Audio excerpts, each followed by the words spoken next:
Thank you, everybody. It's great to see you all landing. I'm mindful that we might have a few more drop in before I officially commence tonight's webinar.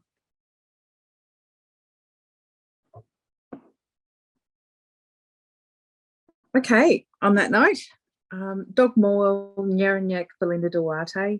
I'm the CEO of Culture is Life, and really proud to have partnered with Blackfella Films in order to produce the education resources for the Australian Wars. In starting, I do want to commence by acknowledging that we are on country wherever we are, but for me, I'm on the Ngunnawal clan of the Bunwurrung and also the Wurundjeri Woi-wurrung here in Melbourne. Extend that acknowledgement to their elders past and present, and really to whatever country you are on across this country, to pay respects to that land. And while we've got the chat there, I encourage you to use the chat to pop anything in it. But a shout out to tell us what country you're actually on would be terrific.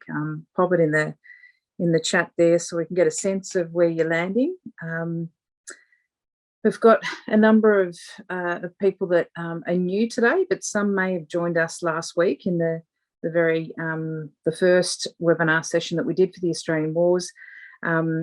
I did want to acknowledge that we had some tech issues at the start, so we've addressed that. So if you joined us the other week for that webinar, apologies, we had some sound issues, but today it'll be a bit different.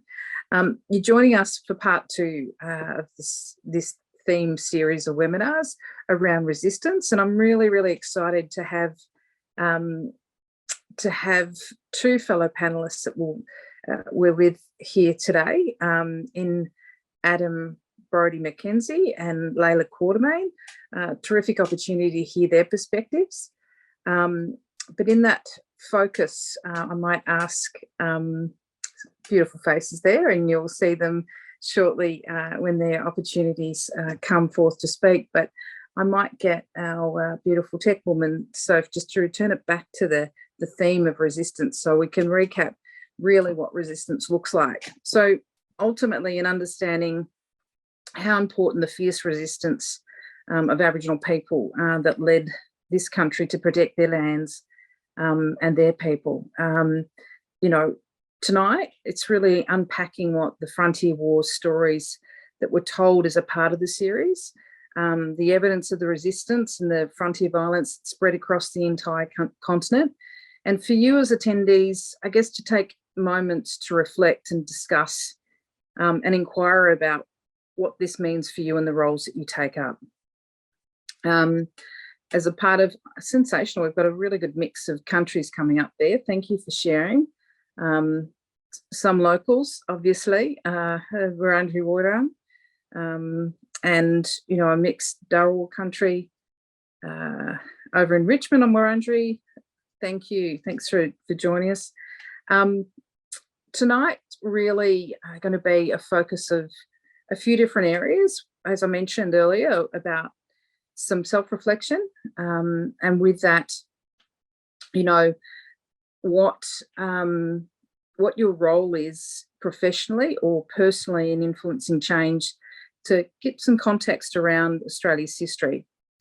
We'll bring up the next slide, given you've got some critical areas of focus around your role, particularly around cross-curriculum priorities and how important it is to implement some of those areas for First Peoples perspectives.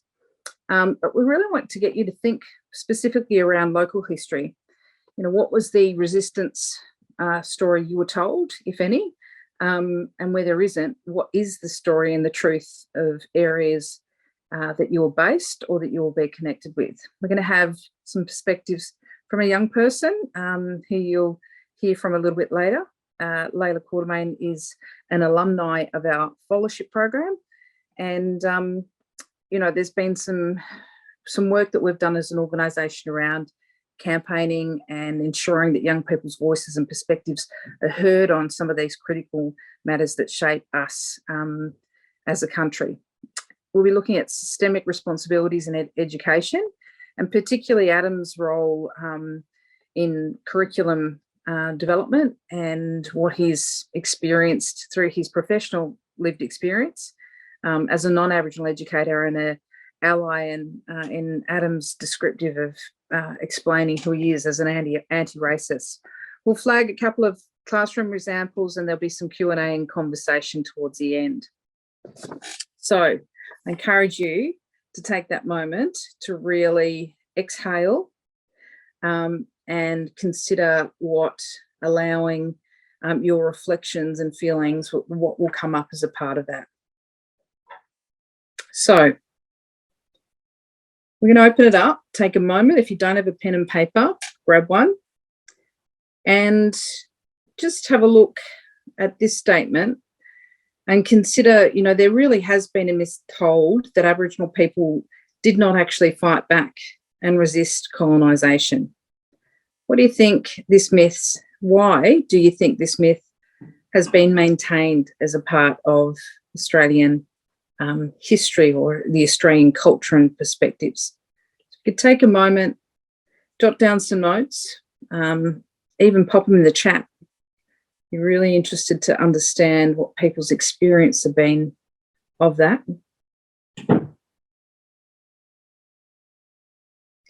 You know, why is it so easy for Australia to continue to believe it if they still think that today? What's happening to inform and reinforce that perspective? How do you want to lead and nurture our young people in education settings when you are teaching this in history?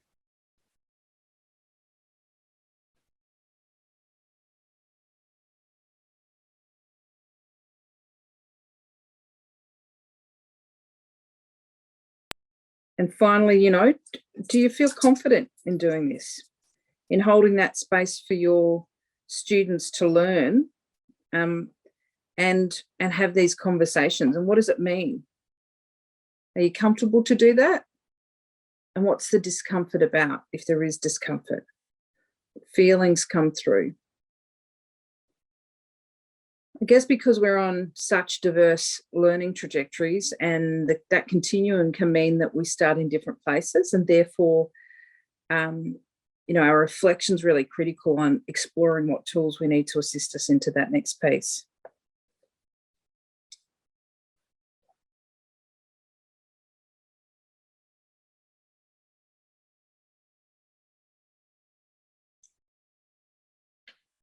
Okay. Feel free to keep adding to it as it comes up. Thanks for this. Hardly any statues or memorials of warriors who fought. Only if teachers who feel confident teach about frontier wars. Creates the idea that colonisation was welcome and accepted.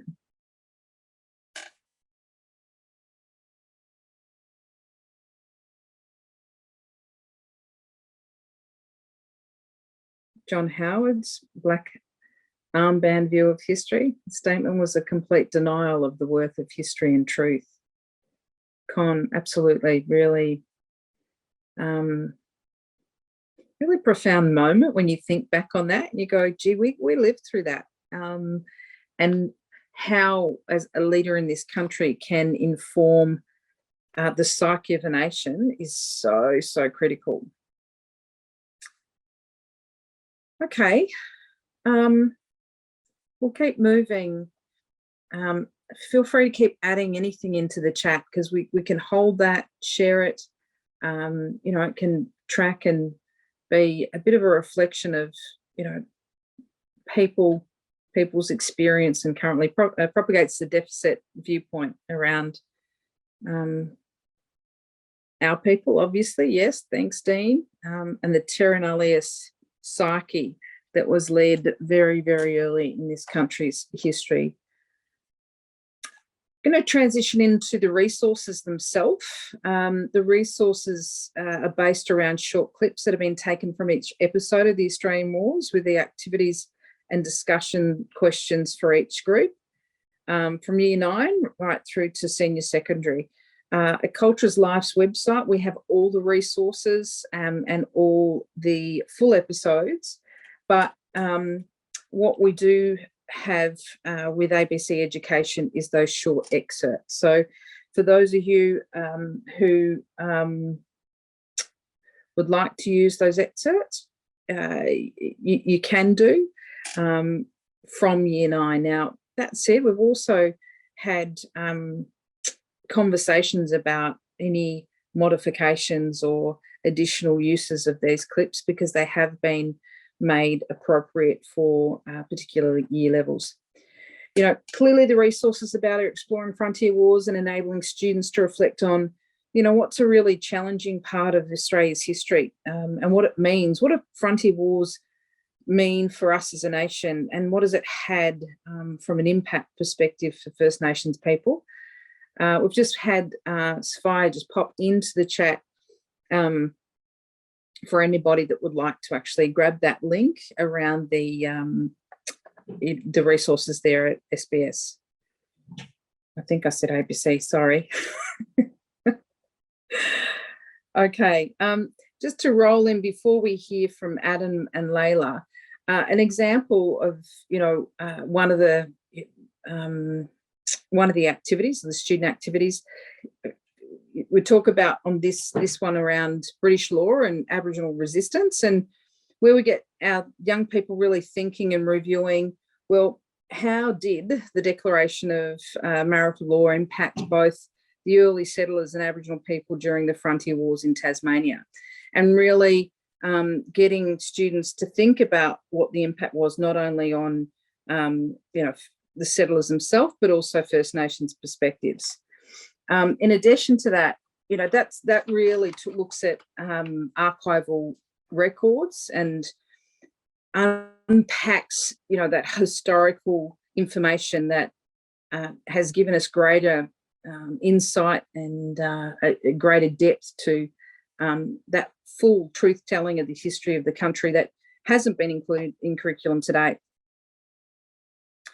That one in particular is on the frontier wars in Tasmania, and the next one is also a activity that we talk to or with students about, provide for you as educators to lead with students around, you know, resistance fighters in Tassie. And, you know, it wasn't even that long ago that I was on a trek, and hearing that dialogue of Truganini and her being the last Aboriginal person that is in Tasmania, and the origins, and not hearing any stories of, you know, the warrior presence there in Tasmania and what that has meant around resistance fighting.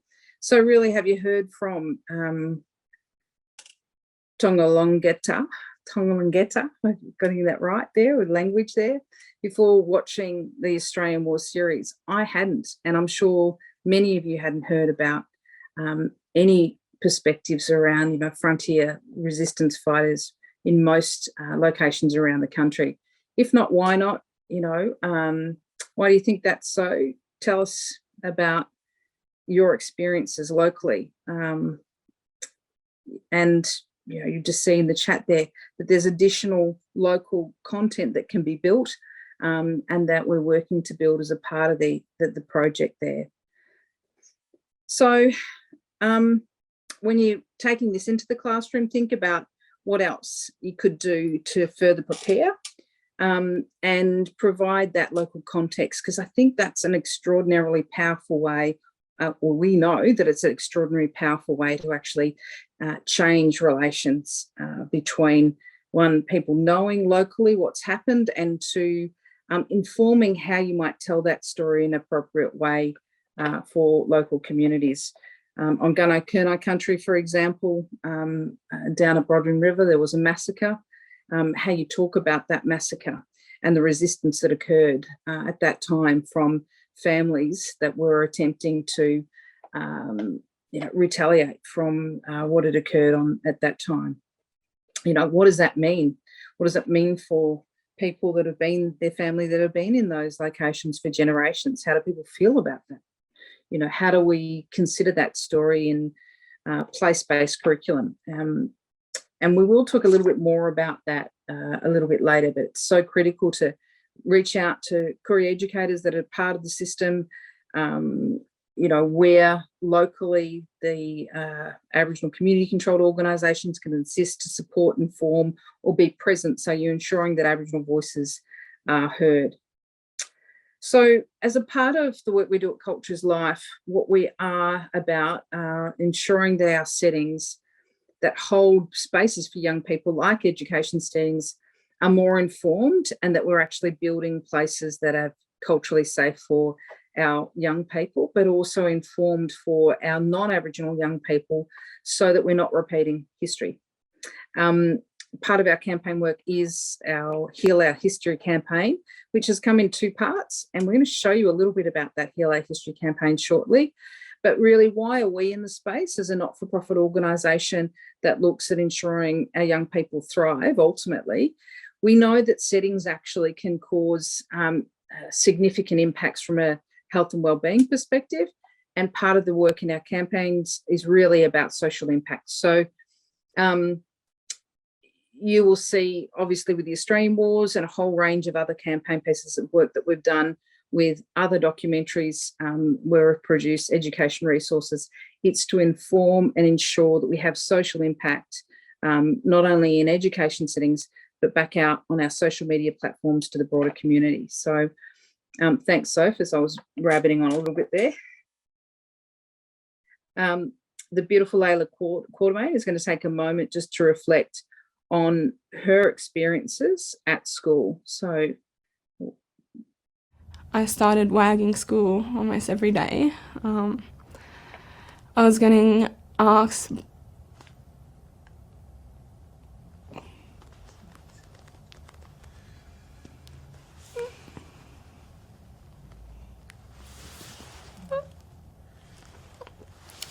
I had peers in my year level that would ask me how much petrol I sniff, and call me racist slurs.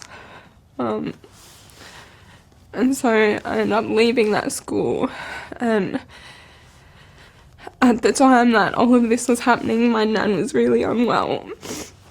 And so to go, to a new school and go through the whole enrolment process and everything, it was actually my VACA workers that took me to my new school, took me to get my books and my uniform, and that's just like that community care that we have as mob. That made me able to change schools. And I went to a different school, and heaps of the mob that I went to primary school with were at this other school. And from there, it got better. But I didn't always have a great time in high school.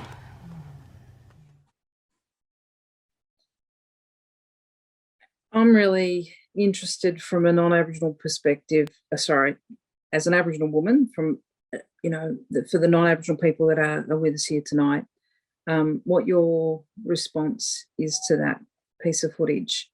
A beautiful young woman sharing her lived experience through high school, who's not so recently left the system.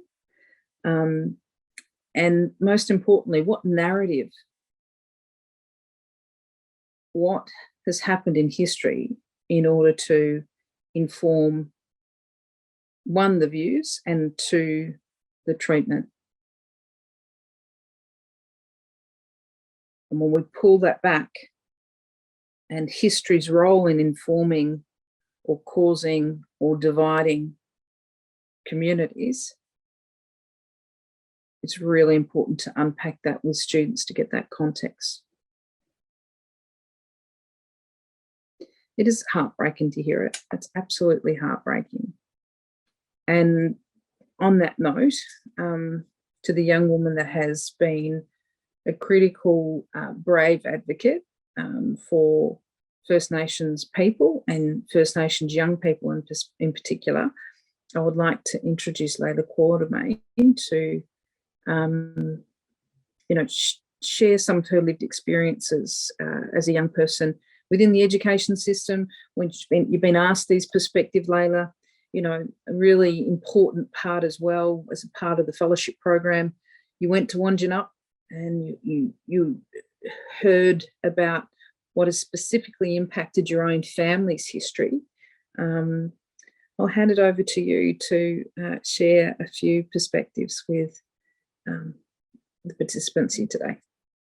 Lovely, thanks, Ben. My name is Layla Quartermain. I'm a proud Noongar woman. So my mum is from Western Australia, but I was born and raised here in Melbourne on Wurundjeri country by my grandmother and by the Victorian Aboriginal community, really. The whole community played a big part in my upbringing and supporting my family. I guess what resistance means for me, like from a young person's perspective, from my perspective. I've just written some notes, but I think when we went to Wandjinup, which is Rottnest Island in Western Australia, as sad as that place is and as heavy as that place is to go, there was something really special about being there today for myself. I'm a young Aboriginal woman. I'm the Deputy Executive Officer of the Koori Youth Council, which is a Vic-based peak advocacy body for young people, young mob in Victoria. And to sit and think about where I am today, I wouldn't be where I am today if it wasn't for the resistance of my ancestors and my old people, and to be at that place in particular, which is such a heavy and traumatic place for my mob in particular, and for all Aboriginal people pretty much on the West Coast, from the top to the bottom, probably have ancestors that were taken to that island. I just think my existence is because of the resistance of my old people and of all Aboriginal and Torres Strait Islander people who have resisted the colony since, colonisation. At first, I was really scared to go to Wandjinup. Had never been there before. So it is such a, it has such a dark history. But we went with Uncle Len Collard, who sort of changed the way I thought about it. And he told us it's actually important for us to go there, and especially Noongar people to go there, because it's important that we let the ancestors know there that we still think about them. And whilst it is such a heavy place, that's because of colonisation and the colony, but it's still important that we practice our culture and we still connect to our ancestors and our old people and acknowledge them, and try to not let the dark history of since colonisation taint that for us, or that experience for us. And my personal experience at school, as you guys just saw that video, I didn't have a really great time in secondary school. It was really I went to Thornbury Primary School, and back then Thornbury Primary School was still doing so much for First Nations students. Huge shout out to them and the staff there, because I know it's a lot more popular, it's happening a lot more now, but yeah, to experience that in my primary school, we had Indigenous studies. So once a week there was an Indigenous room, and it was, there was artwork, there was our artwork all over the room. We had Uncle Phil and Auntie Delta, who were I guess they were the Indigenous studies teachers, but we just called them Uncle Phil and Auntie Delta. And everyone did it. It wasn't just for the Aboriginal kids, it was for all the kids. And yeah, once a week would go in there.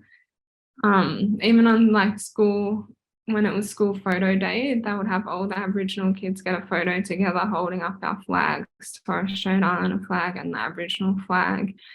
And, there were so many kids that went to that primary school that were Aboriginal or Torres Strait Islander. And then going from that primary school to then this huge secondary school, where I think I might have been one of 3 Aboriginal students, or if there were more, those were the only ones that I knew, because the school didn't really bring us together. There weren't any celebrations for NAIDOC or any acknowledgement of country or anything like that. And it was a really big shift, obviously, going from Thornbury Primary School to this high school. And yeah, as you all saw in the video, I experienced pretty bad racism, and unfortunately, I don't know of any young Aboriginal person that hasn't got a similar story as mine to tell. When I share these stories with my sister girls, or in the fellowship, unfortunately we all were able to relate, which was really sad. But that after that, when we filmed those interviews which you just saw, that was actually the first time that I'd ever cried about that experience of racism. And I remember in school, whilst going through it, no one really did anything about it. The teachers didn't do anything about it. And not doing anything about it is enabling it. If you're not actually calling out racism or stopping it, then you're not helping at all. You're just enabling it to continue. And to be now, we filmed that I was 25, and that was the first time. I don't know, it was a really big eye opener for me to see how much that actually affected me, and that I just kind of blocked it out. And then to actually sit down and speak on that experience for the first time over 10 years later and still be so emotional or so upset about it, I think just speaks to how much racism impacts us, and we can carry that forever, the effect of racism on anyone.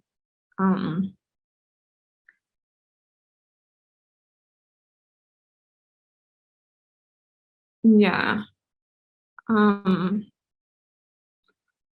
Also, just in case anyone doesn't know about Rottnest Island, so it's a little island off of Western Australia, off the west coast, where they would take Aboriginal men, and it's actually the biggest site for Aboriginal deaths in custody in Australia.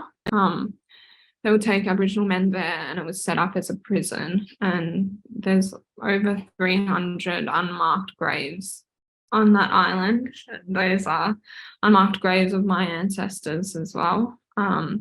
So that's why it is such a heavy place to go.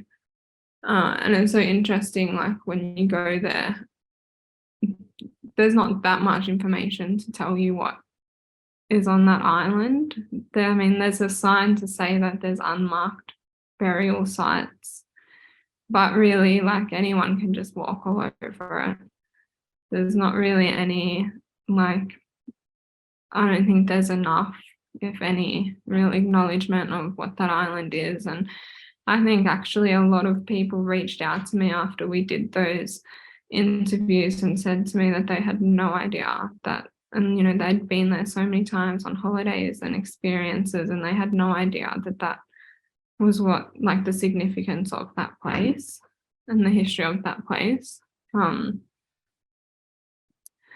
So yeah, I think it's just like, you know, education, and like my advice for teachers and what I wish to see, I guess, in the school, in the education system, is like Thornbury Primary School, like where you go to school, you get to be proud of your culture, and everybody is proud of First Nations people of this country, because everybody should be. It shouldn't, you know, we should all be proud that this is the home of the oldest living continuous culture in the world, and like celebrate that. And when you support young people and children to be proud and strong in their culture, it's a protective factor. When young people have their identity, or, you know, have a connection to somewhere or something, or yeah, it makes us strong, being able to be proud of who we are. So yeah, that's my advice, is like, yeah, to actually support Aboriginal young people, to celebrate. Like, I would love to see, you know, our culture and the history of Australia taught in the education system and in schools as it was in Thornbury. And I think that is like a perfect example of, you know, all the kids that went to Thornbury while we were there were so, we felt so deadly, like we felt so strong. We got to hang out with each other. We got to share our cultures. You know, we could get picked up by our uncles and not have someone say, "Oh, is that your real uncle though?" Like, and yeah, I think, you know, and then to go to a school where that doesn't happen, and I don't have that support, and then there's that such a terrible experience to the point that I dropped out of school, and I nearly ended up having to, you know, miss out on my further educations. And still to this day, like, studying's been a hard thing for me to want to do further studies because of that really bad experience.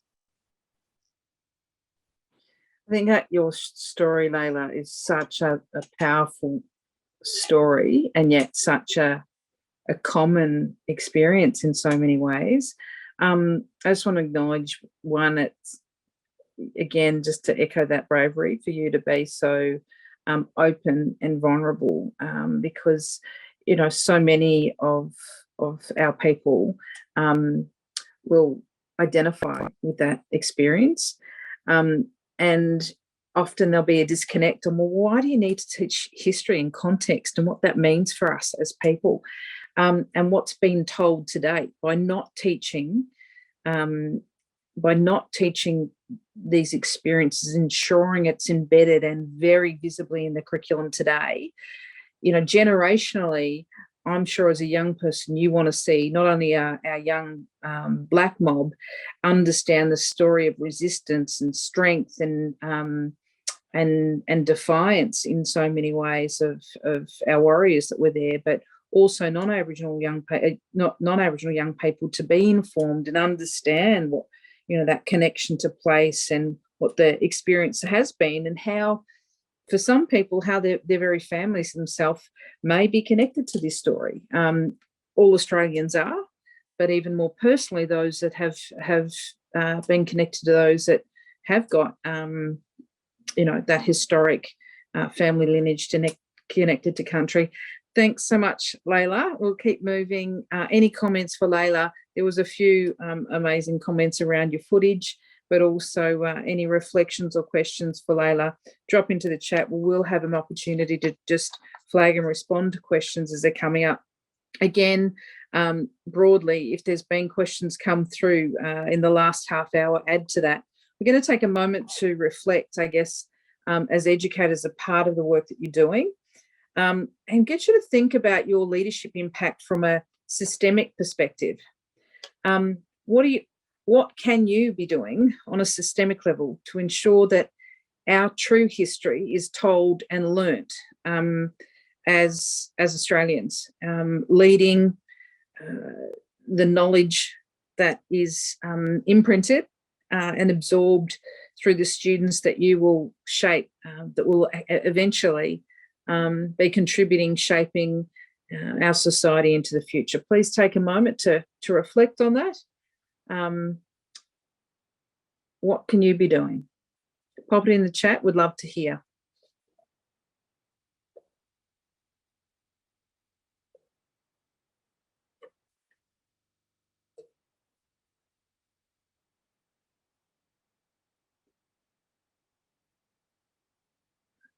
As you're reflecting, a reminder on, history, actions, and behaviours, how that shapes the social emotional wellbeing of our students is really important. Layla's experiences meant that she is cautious about going back to study still now. How many of our young mob are still in that space where they're being queried and questioned about those experiences, and what role will you play in the classrooms but in the school community? You can have a quick look at the chat and see what's come up.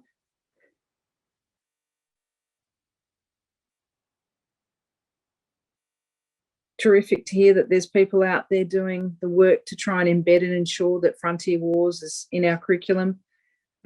Thank you for celebrating the longest living culture in the world. Got NAIDOC week and obviously Rec week at the school, which is great for a symbolic or a focus week. I love that you're a truth teller, and I'm not too sure who Jay Benton is, but appreciate your words and contribution there to Layla on her feedback as well. I guess there's another comment, obviously, from Rob around the need for so many aspects of Indigenous culture, or cultures desperately needed in Australian culture. And, for you to just reference that, you're right, it is a good reason to be proud. And earlier today, I was with the Resilience Project conducting a PD with their educators, and the power of the model of social emotional wellbeing that First Nations people here and our people have articulated to explain what wellness looks like. They were really excited to get to know what that is and how it actually can inform and better assist our community more broadly as well. Yeah, another reference to ensure that we're connected to local history, which is great. Our next very, very special panelist or speaker for tonight, Adam, is joining us. As I've said to you, a teacher by training, but really looking to inform curriculum development here and lead, teachers that are actually required to do that in, I think it's called civic, sorry, my writings, civics, politics and history. Is that correct, Adam? Thank you so much for joining us today. I'm going to throw to your involvement as a non-Aboriginal ally that's been a part of our Part 2 Heal Our History campaign.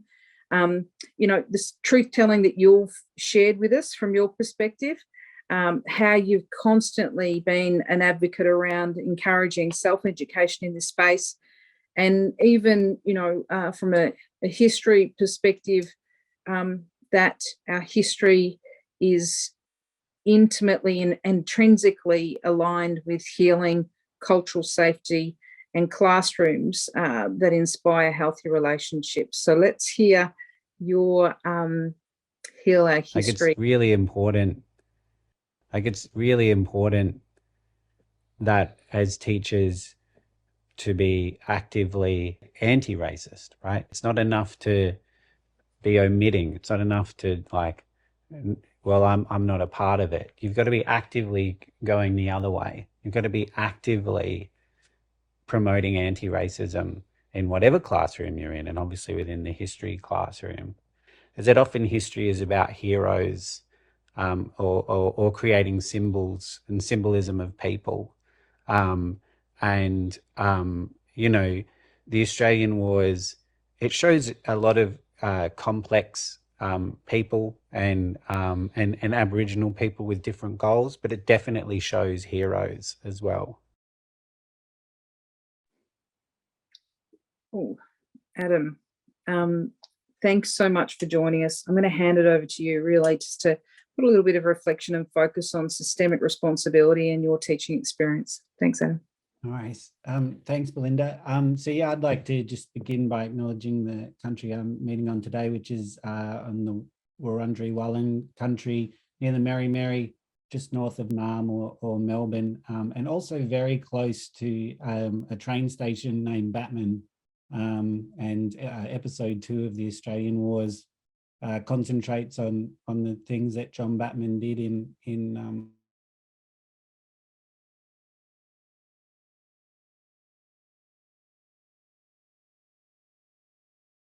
but they haven't changed the train station name. I'd also really like to thank Layla. That clip that you all just saw, I was very off the cuff, and actually just my response. I'd just been shown Layla's video as all of you had, and believe it or not, that's me fired up and impassioned.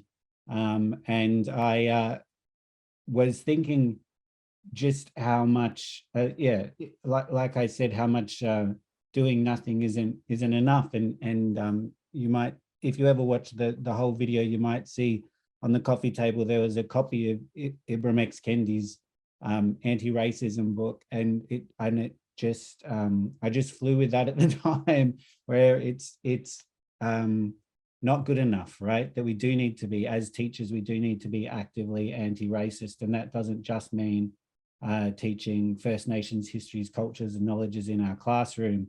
It's also in the relationships that we help develop between the students in our classrooms, and ensuring that there, is no room for racism. I mean, I think I speak for everyone here, and how I know all of the teachers in the room would be wanting to make sure that students don't have to experience what you've experienced, even though both you and Belinda have also commented on how common it is. So yeah, I'm a humanities teacher, politics, civics and history, I guess all of the humanities, and have been for over a decade. Right now, though, I'm also a lecturer at the Melbourne Graduate School of Education at the University of Melbourne, teaching pre-service teachers. And I also have which I think Belinda was talking about, an acting role here in the Victorian Curriculum and Assessment Authority, where I'm the curriculum manager responsible for civics and politics. I would say I'm really happy to talk about system responsibility, but anything that I'm saying now is just 100% Adam, and I'm not, advocating necessarily the universities or the VCAA's policies, or otherwise. I think to start, I mean, starting from the student perspective, I mean, I don't think we really learnt a lot about First Nations cultures and histories and knowledges as a student. I don't think my formal education really helped much in any way. I remember getting books as a young child where there'd be dreaming stories, but I mean, they were a bit more like, they were analogous to fairy tales, sort of the richness and the complexity and the importance of dreaming to First Nations peoples. I don't know, it might have been a little section on the back of the book, but it certainly wasn't front and center for me as I was reading about the Rainbow Serpent or whatever. And so I think really I've come to this through just my lived experience over the years. I remember hearing about the Mabo case as a young child. I remember the Sorry Walk in 2000. that obviously the apology, and I think a lot has happened in the public space since then, and as well a change in, I think, just mainstream culture that has also meant that necessarily being drawn to better understanding the First Peoples of this land. And then as a teacher, it's always been a priority for me. So, I mean, from the moment I entered the classroom, I've tried to make this a focus. I think in the history classroom, and there's obviously history teachers here today, I think one of the most important facts is when teaching about this in history is trying to lean into the different ways of knowing and being that's offered in dreaming and songlines. There's a recent book called Everywhen. I wouldn't really recommend it for your students, but it talks about deep history and those different concepts of history. And I think it's really important for students to get different perspectives too, on just different understandings of history that aren't the linear sort of model that they've probably been brought up to until then. But then, yeah, it's also come up in other subjects that I've taught, like legal studies as well, where we look at the Koori Court here in Victoria and systemic incarceration. And I think it's worth noting that it's rarely the light stuff where these things come up, but it's still important and important that students value it. And I think I've also just found that students are really wanting this now, particularly over the last few years of my teaching. Students are crying out to learn more about this.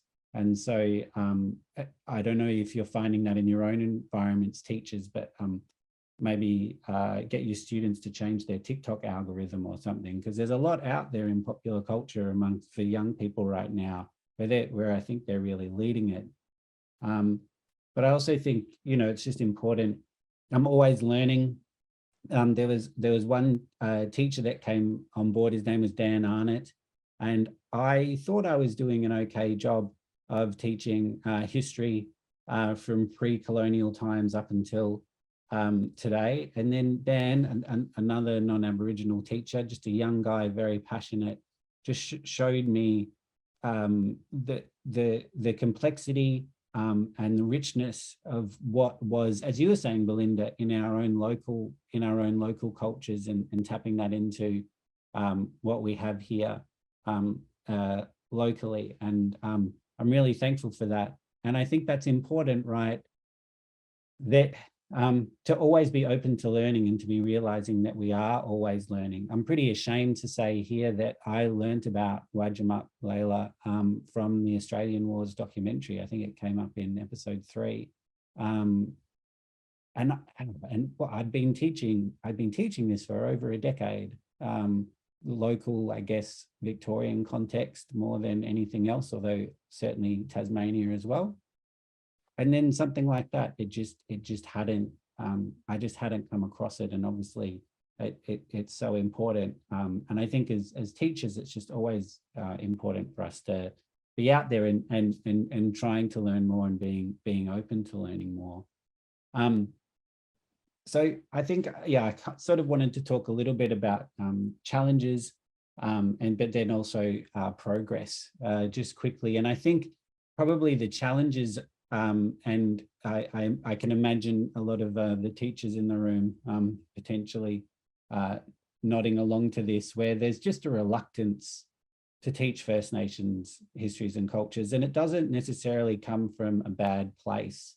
So last year, I was a master teacher at the Victorian Academy of Teaching and Leadership, and decided in that role to make a focus that we were going to try to get these teachers who were selected, pretty much considered the cream of the crop, but even they were reluctant to sort of teach First Nations perspectives. So working with Cara Taylor, who's a secondary school teacher in Mildura, and David Burns, who's an Aboriginal educator out there, we ran a session that was really trying to target, well, why is there this reluctance? And what it mainly became really clear was that it's just a fear of getting it wrong. That teachers, where there's the will, but they really don't want to get it wrong. And I think the thing is that not wanting to get it wrong means that you don't do it, right? And then it's similar to sort of the anti-racism message as well. Like, it's not enough that you're not racist. Like, you've got to be actively anti-racist. And it's not enough that, you know, you're worried about getting it wrong. You've just really got to have a crack. And that was what David Burns was very clear about, that having a go, you might get it wrong, but at least doing it wrong is actually better than silence, right? Like, if there's one message through the Australian wars throughout, right, it's that silence really is the biggest form of injustice.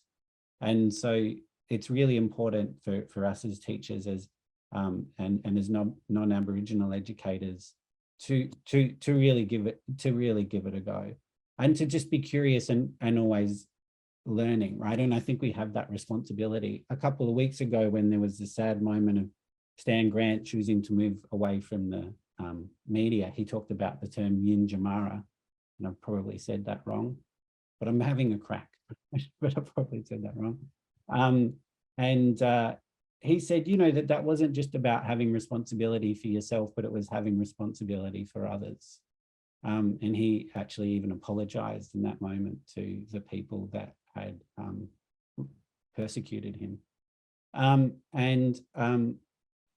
was really struck in that moment, thinking about what a great encapsulation of being a teacher too, right? That we're not just responsible for ourselves, but that we're responsible for our children and our classes.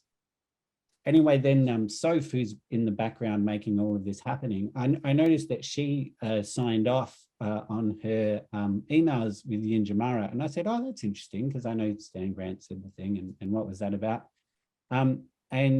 She shared that, you know, she was also Wiradjuri, or part Wiradjuri, and explaining how Yinjimarra could mean welcome, how it could also mean respect, but how also, and there wasn't really, there's no words in English for it, but it's the whole bit to a Wiradjuri culture, right? And I think we all know what we mean when I say the whole bit, but there is no word for that in English. And that's really important to why we include these things as well, right? And I guess I use that as an example because just my small curiosity in seeing this word that had happened then meant that I was having this conversation with Soph. And again, I just learned a lot more about Wiradjuri culture and language. And we got down to talking about pronunciation, because one of the issues for the teachers last year was around, they don't want to pronounce the words wrong, right? But it is, there can be, one thing that I've learned is that there are different ways of pronouncing, and even though there might be a right way, and trying to learn that right way, I can tell you for sure when I say Wurundjeri, that is not the right way to say that word. But it's still better to be having a go and trying to be including these things as much as possible in our practices, because the alternative is silence. I'm just conscious of time. Sorry, everyone. I think so.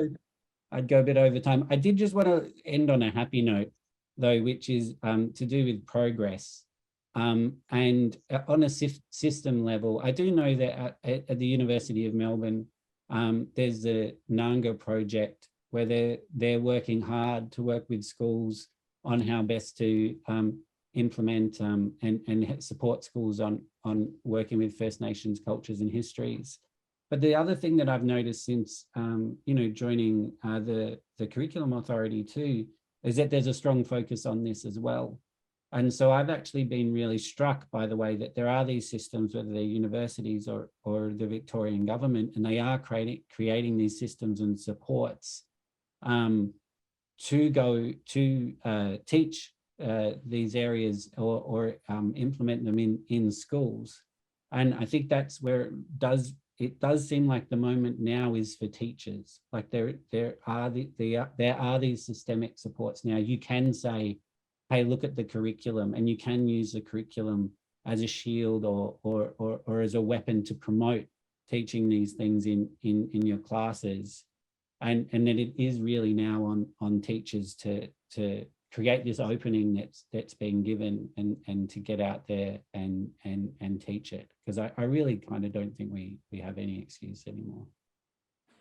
Adam, thank you so much. I really, really appreciate you taking some time out at the end of your day. I'm not sure whether you can see me talking. Right now, I can see a very disturbing frozen image of me at the moment at my end, but I'm hoping that you can see me actually talking. Can you see me talking? Yep. Awesome. Thank you. Because when you see yourself, you're like, oh, that's a bit scary. I think one of the most powerful things you've shared, Adam, was silence is the biggest form of injustice. And thinking about your role as influencers in shaping the knowledge and perspective of history and truth-telling for local impact in school settings. To your point, when we leave it questionable and cautious in our mind, what that does is perpetuate the status quo. Or perpetuate the narrative that is in that location that has been there for generations. And as a First Nations person, I want to see this generation absolutely bravely and ambitiously re-establish its relationship with First Nations people in a way in which is truthful, which is open, which is insightful, given some of the practices that, we can see that is now starting to get out into the world as far as Aboriginal knowledge is. Soph's put in the chat some of the links of Cultures Life's resources as a not-for-profit. Although we be but little, we're fierce, and we look to build more resources and particularly continue to have young people actually a part of that sharing, given the impact that has on adolescent development.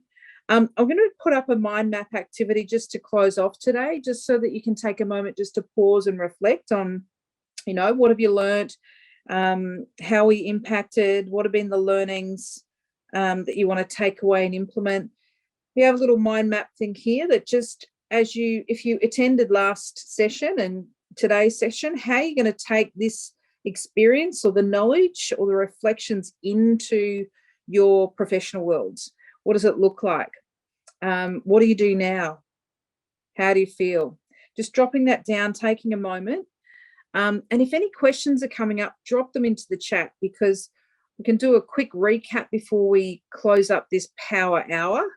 Nothing like a power hour at the end of a work day for you all. Really want a big shout out to each of you for investing in yourselves as influencers and change agents in, what is Australia's history, what is the oldest living culture in the world, and you as custodians being responsible for ensuring that that is known with our young people is really important. So, take that brief moment to jot, draw, consider, and I'll have a look at the chat box while we're here. It's been rich, full of some great ideas and resources. Thank you. Con, thank you to Adam. So many important points. Always was, always will be. Great, thank you. The power hour. Absolutely. It's a tough gig, isn't it? We all know as educators, you could pour so much in, but often it's the space between the gems that allows for the digestion and integration into our very being. So Any other questions? I actually didn't think it'd get dark outside, and I feel like I'm like kind of fading into the background. I'm like, come on, Melbourne, it's not even 5:30 yet, or are we at 5:30? We're pretty much, yeah, we're bang on 5:30. In these moments, I regress back to the days in which I was actually in the classroom, and I feel like I've got to be very specific with time. Okay.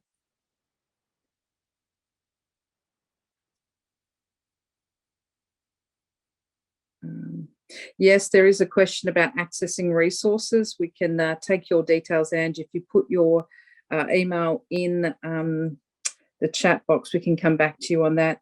Look, the next webinar that we've got here is July 27th. It's around remembrance. A reminder that there will be an email sent to you in your inbox. What I will say, all of the evidence shows the Reconciliation Australia barometer of success of relationships between Aboriginal and non-Aboriginal people, of change in this country, is about spending time with First Nations people. Yes, it's on a webinar, but thank you for ensuring that you're spending time to hear First Nations perspectives, not only in the series itself, but in the education curriculum. We are one not-for-profit organisation, Aboriginal-led Aboriginal educators, that are producing this curriculum. I'm really proud that we can say that. There's a lot of non-Aboriginal educators writing Aboriginal curriculum. It just, the lens is very different. That's, you know, on how it's processed and presented. There will be a survey sent to your inboxes. Our success as a small not-for-profit is really based on the feedback we get, so that we can ensure that we can continue to provide, 1, resources, 2, Aboriginal-led resources, and 3, Aboriginal people and lived experiences to share their knowledge and life's work and their family's history with you to, you know, inspire us as collective Australians to be proud of the oldest living culture in the world. So thank you so much on behalf of Culture is Life. There wasn't many questions dropped in there at all, but the moment you do open up a question, I'm sure it opens a can of worms. We're here. Once you've done the survey, make sure if there are questions that you do, reach out to us, info@cultureislife.org. Sophia's present here. Any questions about the resources, our campaign works, it's all there on our social media. There is no reason why you can't utilise that, those excerpts of some of the perspectives of young people, and use that in your own lesson plan development that can inform some of the classrooms that you're working with, or some of the educators that you're working with out there. Ensure that you've got you know, people out there spending time and investing in the local community, local First Nations community members that are living there, traditional owner groups as well. And very finally, we're rolling up into NAIDOC Week, and our very talented Sophia just reminded me to say that our resources for NAIDOC Week with the theme of elders is out this week. You know, reach out there if you're not somebody that is able to deliver those within your environments. Get it to people in your school settings to actually deliver, because it's, some of it's really beautiful. You know, I'm a little bit biased, but it really is. Thanks, Con. Thank you, everybody, for the time. Hope you've enjoyed it. And suss out July 27th for our third part 3 of our Australian Wars education webinar series, Remembrance. Dal Kenya and bye.